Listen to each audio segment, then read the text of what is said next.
భూమి సమస్యల పైన తీసుకురావాల్సిన మార్పులు ఇవన్నీ ఏకపక్షంగా ప్రభుత్వ నిర్ణయాలు చేయడం కాకుండా ప్రజలందరి రైతులందరి చర్చతో జరగాలి. ఆల్ పార్టీస్ మీటింగ్ కూడా పిలవాలి. అప్పుడు మాత్రమే ఆ చర్చ పారదర్శకంగా జరిగే అవకాశం ఉంటుంది. దాంట్లో మంచి చెడ్డలు ప్రజలందరికీ తెలిసే అవకాశం ఉంటుంది. ఆ రకంగా ఏర్పాటు చేయాలని మేము డిమాండ్ చేస్తున్నాం. రెండోది, రైతాంగానికి సంబంధించి ఈ రుణమాఫీ అనేది పెద్ద చర్చ జరుగుతుంది. ఈ చర్చని రాజకీయంగా టిఆర్ఎస్ ని ఇబ్బంది పెట్టడానికి కాంగ్రెస్ రాజీనామా చేయమని డిమాండ్, లేదా కాంగ్రెస్ ని ఇబ్బంది పెట్టడానికి టిఆర్ఎస్ చేసే డిమాండ్, అసలు ఆ విషయంలో ఉన్న సమస్య పక్కకు వీళ్ళు మాట్లాడే వల్గర్ భాష, సన్నాసులని, బడుద్దాయిలని, లేకపోతే పనిమాలని, ఇంకా బూతులు కూడా మాట్లాడుకుంటున్నారు. ముఖ్యమంత్రి స్థాయి నుంచి మంత్రుల స్థాయి దాకా, మాజీ ముఖ్యమంత్రుల దాకా. ఇది సమస్యను పక్కదో పట్టించేదానికి పనికొస్తుంది తప్ప వాస్తవ సమస్య మీద చర్చ జరిగి ప్రజలకు మేలు జరిగే అవకాశం ఈ పద్ధతిలో ఉండదు. కాబట్టి వాస్తవాలు ఏమిటి అనేది బయటికి రావాలి. రైతులకు న్యాయం జరగాలి. ఎన్నికల్లో చేసిన వాగ్దానం 100% అమలు జరగాలి. ప్రభుత్వం ఇప్పటికి చెప్పిన వివరాల ప్రకారమే వీళ్ళేమన్నారు, వాళ్ళేమన్నారు, ఆరోపణలు ఏంటి, రాజీనామాలు, డిమాండ్లు ఏంటి పక్కన పెడితే ప్రభుత్వమే చెప్తున్నది. మంత్రి గారే ప్రకటించాడు మొన్న, ఉత్తమ్ కుమార్ రెడ్డి గారు లెక్కలతో సహా ఏ కేటగిరీలో ఎంతమందికి ఇచ్చారని. ఆ లెక్కలను చూస్తే 18,000 కోట్లు జమ చేశారని చెప్తున్నారు. వాళ్ళే చెప్పింది 31,000 కోట్ల రూపాయలు. 2 లక్షల రూపాయల లోపు రుణమాఫీ చేస్తే రాష్ట్రంలో 31,000 కోట్ల రూపాయలు చెల్లించాల్సి ఉంటుంది. 18,000 కోట్లు చెల్లించాలని వాళ్ళు చెప్తున్నారు. కమతాల లెక్క కూడా చెప్పాడు మంత్రి గారు, ఉత్తమ్ కుమార్ మంత్రి. దీని ప్రకారం చూసినా, కమతాల లెక్క చూసినా, లేక ఇచ్చిన డబ్బు లెక్క చూసినా సరే 40%గా మిగిలి ఉంది స్పష్టంగా.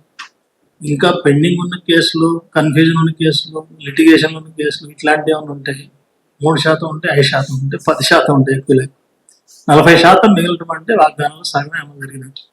ఇది స్పష్టంగా ప్రభుత్వం గుర్తించారు. కాబట్టి సవాళ్ళు ప్రతి సవాళ్ళ కంటే ప్రజల్లో వస్తున్న అసంతృప్తిని గమనించి సరి చేసుకునే పద్ధతి ఉండాలి.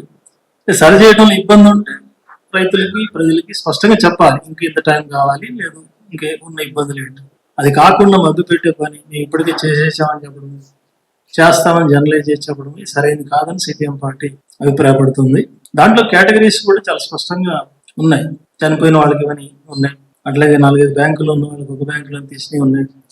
రేషన్ కార్డు గురించి పదే చర్చ జరిగింది. ముఖ్యమంత్రి గారు స్వయంగా ప్రకటించాడు. ఏమంటే రేషన్ కార్డు అనేది ఒక రేషన్ కార్డు ఆధారంగా చేసుకుంటున్నాం, మిగతా వాళ్ళకి ఇవ్వట్లేదని చెప్తున్నారు. రేషన్ కార్డు లేని వాళ్ళకి ఇవ్వట్లేదని చెప్తున్నాడు. ఇది కరెక్ట్ కాదు. రేషన్ కార్డు లేకపోయినా సరే మేము రుణమాఫీ చేస్తాం స్పష్టంగా ప్రకటించాడు. ఆయన మాటల్లో ప్రకటించాడు, కానీ జీవోలో మాత్రం మార్పు లేదు. జీవో యాస్టేజ్ గా ఉంది ఇప్పుడు. కాబట్టి అవన్నీ మాఫీ కాలేదు.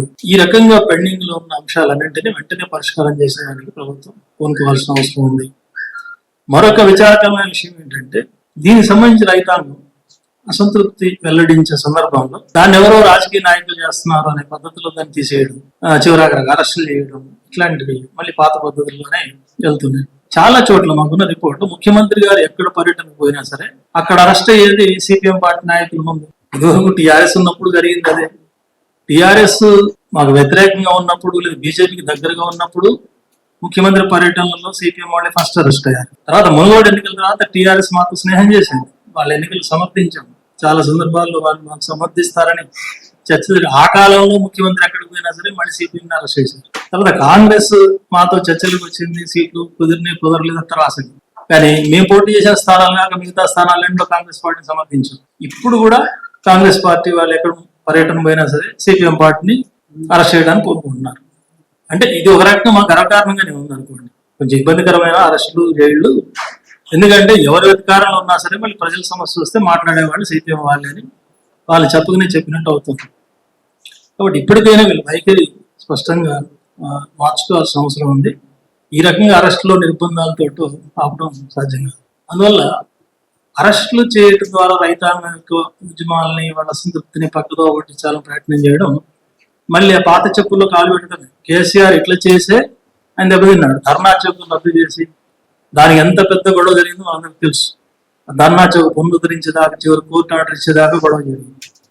ఇప్పుడు మళ్ళీ అదే పద్ధతిలో కాంగ్రెస్ ఆ పద్ధతి అనుసరిస్తుంది. అరెస్టులు, ధర్నాలు, పర్మిషన్ ఇవ్వకపోవడం ఇది సరైన కాదు అని చెప్పి ప్రభుత్వానికి, ముఖ్యమంత్రి గారికి మేము చెప్పదలుచుకున్నాం. అట్లాగే రైతాంగం యొక్క ఈ సమస్య పరిష్కారం కోసం ప్రభుత్వం పైన ఒత్తిడి తీసుకొచ్చే దానికోసం మేము 29వ తేదీన రాష్ట్ర వ్యాప్తంగా ఆఫీసుల ముందు, రెవెన్యూ ఆఫీసుల ముందు పెద్ద ఎత్తున రైతులు ధర్నాలు ఆర్గనైజ్ చేయాలి సిపిఎం పార్టీ ఆధ్వర్యంలో అనేది నిర్ణయం తీసుకున్నాం. రాష్ట్ర వ్యాప్తంగా రైతాంగానికి విజ్ఞప్తి చేస్తున్నాం. ఎక్కడెక్కడైతే ఇంకా అమలు కాని వాగ్దానాలు ఉన్నాయో దానికి సంబంధించిన రైతాంగం అంతా కూడా దాంట్లో పాల్గొనాల్సిన అవసరం ఉందని చెప్పి విజ్ఞప్తి చేస్తున్నాం. అట్లాగే రైతాంగం యొక్క రుణమాఫీ ఒక సమస్య కాకుండా రైతు భరోసా ఉంది, పెట్టుబడి సహాయం, అది గత ప్రభుత్వం అనుసరించిన రూపంలో అమలు చేయము అనేది అక్కడక్కడ ఫీలర్స్ వదులుతున్నారు మంత్రులు, అక్కడక్కడ ముఖ్యమంత్రి కూడా. స్పష్టమైన వైఖరితో ముందుకు రావాలి. ఏమిటి వాళ్ళ వైఖరి ఏంటి? ఇప్పటి వరకు వేసంగికి ఇచ్చారు తప్ప మళ్ళీ ఖరీఫ్కు ఇంతవరకు రైతు పెట్టుబడి సహాయం అందలేదు. ఇప్పుడు వెంటనే వాటిని కూడా అమలు జరపాలని చెప్పి మేము డిమాండ్ చేస్తున్నాం. రైతాంగానికి సంబంధించి కాక ఇతర వర్గాలకు సంబంధించి కూడా చేసిన వాగ్దానాలు చాలా ఇంకా పెండింగ్ ఉన్నాయి. ఉదాహరణకు ఆట కార్మికులకు సంబంధించి మేము షెడ్యూల్ పరిశ్రమల్లో ఉన్న 73 రకాల షెడ్యూల్ పరిశ్రమలు ఉన్నాయి రాష్ట్రంలో. ఈ పరిశ్రమలో ఉన్న కార్మికులు ప్రతి 5 సంవత్సరాలకు ఒకసారి మినిమం వేజెస్ ప్రకటించాలి, సవరించి. ప్రభుత్వం యొక్క బాధ్యత. కేసీఆర్ గవర్నమెంట్ ఉన్న 10 ఏళ్ళు ప్రకటించలేదు. ఆనాడు ఎన్నోసార్లు రిప్రజెంట్ చేశాం, మా యూనియన్లు పోరాటాలు చేసినాయి, మా పార్టీ ఆందోళన చేసింది, అయినా ప్రభుత్వం పట్టించుకోలేదు. చివరాఖరికి ఒత్తిడి మీద జీవో తయారైంది. కేసీఆర్ గవర్నమెంట్ ఉన్నప్పుడు 18,000 జీవో తయారైంది కనీస వేతనంగా. అంతకుముందు 11,000 ఉండేది. ఈలోపు గవర్నమెంట్ మారింది. ముఖ్యమంత్రి గారిని కలిసాం, మేము 3 సార్లు కలిసాం. ఆయన ఎన్నికైన తర్వాత ఈ విషయం చెప్పాం. మా ముందే సెక్రటరీలు పిలిచి ఆర్డర్ వేసాడు, వెంటనే ఇది అయిపోవాలి, రేపు కల్లా, వారం రోజుల కల్లా అయిపోవాలి. నిజంగా అయిపోతుందేమో అనుకున్నాం. తర్వాత మళ్ళీ కలిసాం, అయిపోయింది. జియో వచ్చింది, ఇచ్చిన వాడు నిలబెట్టుకున్నాడు, ముఖ్యమంత్రి గారిని సంతోషించాం.